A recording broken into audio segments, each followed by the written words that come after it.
انگریز یہاں انٹر ہوا. کب انٹر ہوا؟ جب ہم زوال کا شکار تھے. آپ حیران ہوں گے، جب صرف 2 لاکھ کے ساتھ، کبھی 2 لاکھ سے زیادہ گورا اس ملک میں نہیں رہا، اور 20 کروڑ انسانوں پر حکومت کی. کس لیے کی؟ کہ وہ آپس میں لڑ کے مر رہے تھے، آپس میں لڑ کے فنا ہو رہے تھے، اور اجتماعی سوچ ختم ہو گئی تھی، اجتماعیت ختم ہو گئی تھی. تو 1757 میں سراج الدولہ کو شکست ہوئی، اور وہ اس کا حقدار تھا کہ اسے شکست ہوتی. سازش میں چھوٹا سا بہانہ ہے، سازش ہوئی، میر جعفر مل گیا، لیکن میر جعفر کا ملنا شکست کا سبب نہیں ہے، سبب نااہلی ہے.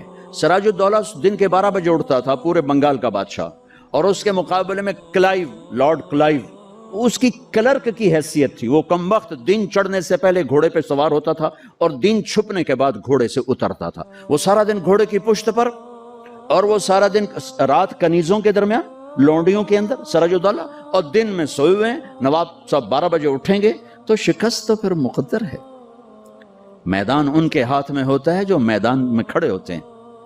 راگ و رنگ، ناچ گانا، موسیقی، یہ زوال کی نشانیاں ہیں.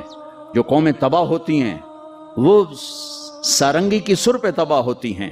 جو قومیں سر اٹھاتی ہیں وہ تلوار کی جھنکار پہ سر اٹھاتی ہیں، وہ تیر کی سنسناہٹ پہ سر اٹھاتی ہیں. میری ساری نسل گانے بجانے میں ڈوب چکی ہے، اور میرے دانشور اس کو تہذیب اور ثقافت کا نام دینے کے لیے سارے زور لگا رہے ہیں. ارے مجھے چھوڑ دو، میری بات دیوار پہ مار دو. پاگلو، اپنے شاعر کو پڑھ لو جس کو تم سارے مانتے ہو. تجھ کو بتاتا ہوں کہ تقدیر امم کیا ہے، شمشیر و ثنا اول، طاؤس و رباب آخر. جب قومیں اٹھتی ہیں تو ان کے نغمے تلوار کی جھنکار ہوتی، گھوڑوں کی ہنہناہٹ ہوتی ہے. ولادیات ذبحان، قربان جو میرا اللہ گھوڑوں کے ہنہنانے کی قسم اٹھا رہا ہے. ہائے ہائے ہائے. ولادیات ذبحان فالموریات قدحا فالمغیرات صبحا فاثرن به نقعا ووسطن به جمعا. تیمور نے دنیا فتح کی، کبھی محل میں زندگی نہیں گزاری، خیموں میں کم وقت سوتا رہا، ساری زندگی خیموں میں سویا. چنگیز خان دنیا کا سب سے بڑا فاتح ہے، ساری زندگی خیمے میں سویا، کبھی محل میں نہیں سویا. اس کی اولاد نے سونے چاندی کے گھر کھڑے کر دیے، وہ موت تک خیمے میں سویا. کہ آؤ میں تمہیں بتاؤں، آؤ میں تمہیں بتاؤں کہ قوموں کی تقدیر کیا ہے. بلندی کب آتی ہے؟ زوال کب آتا ہے؟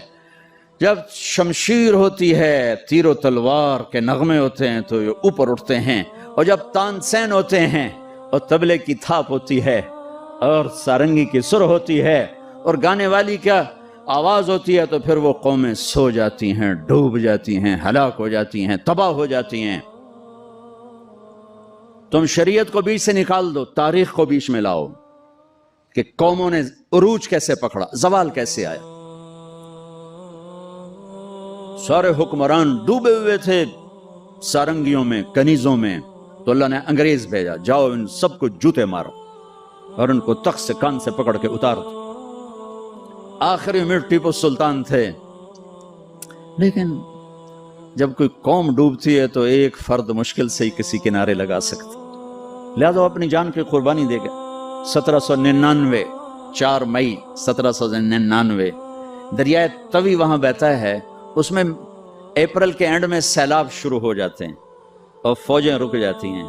لیکن میرے اللہ کو مسلمانوں کا اقتدار ختم کرنا تھا، تو اس سال موجیں نہیں آئیں، سیلاب ہی نہیں آیا، دریا خشک پڑا تھا. اور انگریز کی مدد کرنے والے کون؟ نظام الدین، حیدرآباد کے مسلمان حکمران.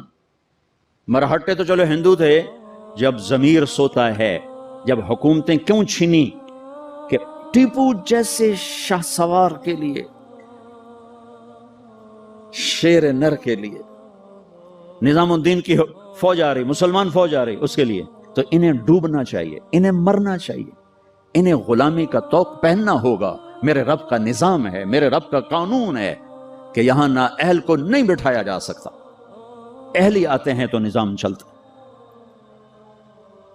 وہاں میر صادق جڑ گیا، ادھر میر جعفر جڑ گیا. این جب وہ اگر یہ نہ بھی ہوتا نا تو بھی ہو ہی جانا تھا. میر صادق نے کہا بھائی وہ تنخواہ لے لو. فوج انگریز نے حملہ کیا، وہ کہتا آؤ بھی تنخواہ لے لو، سارے تنخواہ لے لو. وہ پتہ نہیں کیسے کرائے کے فوجی تھے، وہ تنخواہ لینے کے لیے دوڑ گئے. ٹیپو کھانا کھا رہے تھے، نوالا ہاتھ میں تھا کہ شور پڑا کہ جی قلعے کی دیوار ٹوٹ گئی، فوجیں داخل ہو گئیں. کھایا نے بھی چھوڑ دیا. شیر کی ایک دن کی زندگی گیدڑ کی 100 سال کی زندگی سے بہتر ہے. انہیں پتا تھا اب کوئی راستہ نہیں ہے. اپنی جان کا نذرانہ دیا تو جنرل ہیرس نے کہا آج ہندوستان ہمارا ہے. پھر دلی بھی آ گئے. شاہ عالم ثانی کے زمانے میں دہلی میں انگریز داخل ہو گئے، اور پھر بہادر شاہ ظفر جو 1857 کی جنگ آزادی، وہ ایک ایسے جیسے یہ ہمارا جلوس نہیں ہوتا، جلوس، ان جلوسوں نے کبھی کچھ کیا؟ جلوسوں سے کچھ نہیں ہوتا سوائے کہ 2-4 گڈیاں ساڑو، 2-4 سائن بورڈ بن دیو تو جاندے گراہ گیران دے بوجھب لٹ لو. تو وہ ایک جلوس تھا، نہ کوئی نظم تھا، نہ کوئی ترتیب تھی. اور ظلم کا جواب ظلم نہیں ہوتا ہے. جب انہوں نے دلی پہ قبضہ کیا تو انگریز عورتیں تھیں وہاں، 70 انگریز عورتیں تھیں اور 30-40 بچے تھے. انہوں نے سب کو ذبح کر دیا. ان کے ساتھ اللہ ہوگا جو عورتوں کو ذبح کر دیں، جو بچوں کو ذبح کر دیں. میرا دین ظلم کی اجازت نہیں دیتا. حضرت علی اور یہودی آپس میں جنگ ہو رہی، خیبر قمواس کا قلعہ ابھی بھی اس کی دیواریں کھڑی ہیں. میں پچھلے سال گیا تھا وہاں، اس کو دیکھا تھا جا کر.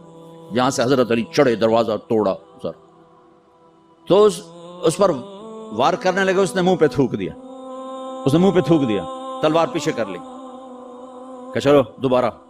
کہنے لگے ہیں دوبارہ کیوں؟ مجھے قتل کیوں نہیں کیا؟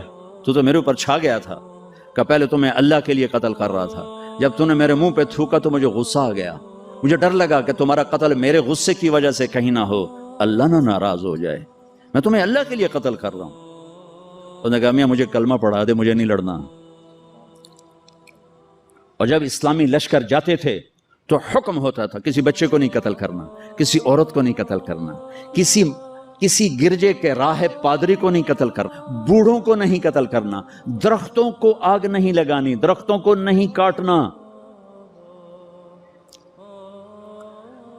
ہاں اس نے ناکام ہونا ہی تھا. لیکن اس میں مرزا الہی بخش، نجف خان، نواب شجاع الدولہ، یہ 3 آدمی اس میں ذریعہ بنے.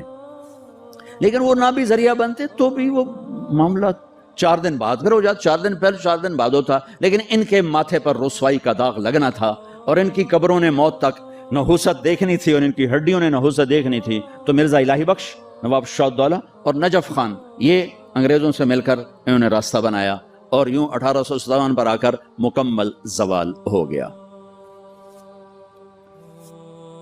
اور پنجاب میں رنجیت سنگھ آ گیا. یہ گجرا والے کا تھا، ڈاکو سے بادشاہ بن گیا. لیکن کمبخت اتنا کامیاب حکمران نکلا کہ انگریز آنکھ نہیں اٹھا سکے جب تک رنجیت سنگھ زندہ رہا. ایک آنکھ ضائع ہو گئی تھی جنگ میں. ایک وزیر مسلمان تھا، اسے کہنے لگا تم لوگ کہتے ہو تمہارے قرآن میں ہر چیز کا ذکر ہے، انہو لذکر لک ولقومک. اور ایک اور آیت اس کے فیہ تبیان لکل شیء، آیت نہیں ہے، مضمون ہے، علماء کی بات. انہوں نے کہا جی. وہ کہنے لگا میرا نام کہاں ہے، میرا نام قرآن میں کہاں ہے؟ وہ کہنے لگا توڑا نام کیوں ہو سکتا قرآن؟ اسے کہ پھر توڑے علماء کیوں آندن قرآن ہر شے؟ وہ چپ ہو گیا. شام کو اپنی محفل میں اس نے بات کی تو وزیر کا مراسی بیٹھا تھا. انہوں نے کہا حضور تسی مینوں لے جاؤ، میں جواب دے سکدا. اس نے کہا اتنے علماء بول نہیں سکے، تو کتوں جواب دینا؟ تو میں لے تے جا، تو ویکھی میں کیویں جواب دینا. اگلے دن وہ آ گیا، کہنے لگا حضور وہ کل بات بیچ میں رہ گئی تھی، یہ بات تو ساڈا مراسی تو جواب دے گا، عالم دی لوڑ ہی کوئی نہیں. اس نے کہا اچھا اوئے میرا نام ہے قرآن وچ؟ کہ جی. ایک واری دساں 10 واری دساں؟ اس نے کہا ایک واری دس دے مینوں سہ. اچھا وہ ایک آنکھ نہیں تھی، کانا تھا، کانا. تو اس نے کہا ساڈا قرآن 100 واریاں دا کان من الکافرین، کان من الکافرین. ایک کافر ہونا ہے تے کانا ہونا ہے تے تو ہی ہوتا ہے، اور کیڑا ہو.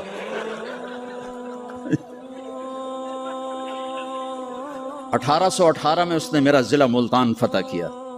رنجیت سنگھ نے، مظفر خان کی حکومت تھی. وہ 5 بیٹوں سمیت شہید ہوئے. وہ خود بڑے عالی حکمران تھے لیکن نہ عوام میں جان تھی نہ فوج میں جان تھی, صلاحیتیں ختم ہو چکی تھی, شہید ہو گئے 5 بچوں سمیت شہید ہو گئے.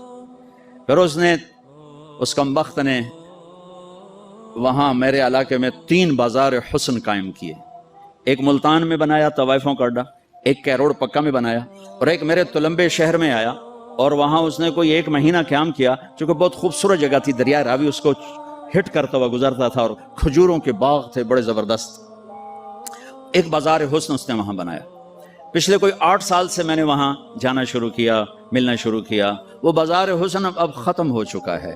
چند بچیاں رہ گئی ہیں جو مجھے پیغام دیتی ہیں ساڑی شادی کرا دیو, اسی توبہ کرنی ہے. ختم ہو. کوئی فتوے نہیں دیے, ان کو محبت, ان کو بیٹیاں کہا, ان کے سر پہ ہاتھ رکھے. ابھی بھی 2 کو میں نے بھیجا ہوا ہے عمرے کے لیے اپنے اسی بازار حسن سے.